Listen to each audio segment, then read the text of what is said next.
Ginalantaw sa isang legal expert nga posible ang Supreme Court sa gihapon na maghahatag sa pinal nga interpretasyon sa isu kung kinahanglanon gid man ang 16 ka boto sa mga senadora gud nga mag-convict si Vice President Sara Duterte sa impeachment trial. Sa interview sa Bombo Radio kay Attorney Jobert Pahilga, isa ka human rights lawyer, iyagin pahay nga apisar maatag na kasaad sa konstitusyon nga kinahanglan ang boto sa 2/3 ang tanan nga miyembro sa Senado agon makahimo sa conviction.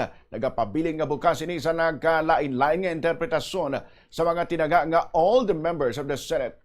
Sunod kay Pahilga, konsundo ng literal nga probisyon sa konstitusyon ang kabilugan nga numero sa mga senador ang 24. Gani, 16 kabotong kinahanglan na gudma pamatbatan ang isa ka opisyal sa impeachment.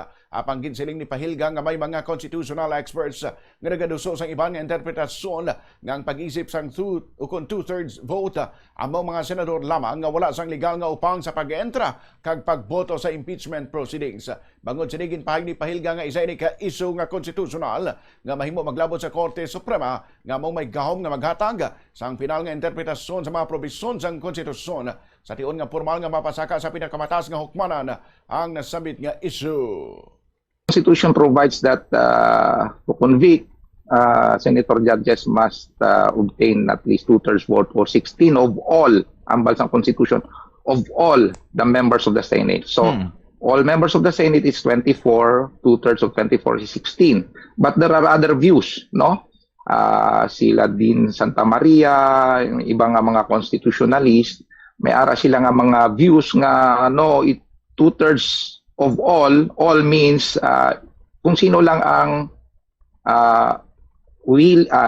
hindi able and wala sang impediment to participate in the proceedings. Ang ilang argument is since Senator Bato de la Rosa is fugitive, obviously hindi siya pwede mag-participate.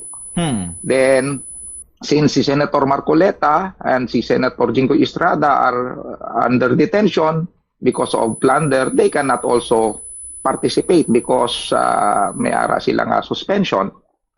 So this is a legal matter na sa pag-anaw ko magalabot liwat sa Supreme Court because the Constitution is subject to different interpretation. But if we follow the text of the Constitution, simple lang inambal niya, all the members of the Senate. So, may differing opinion on what constitutes this all.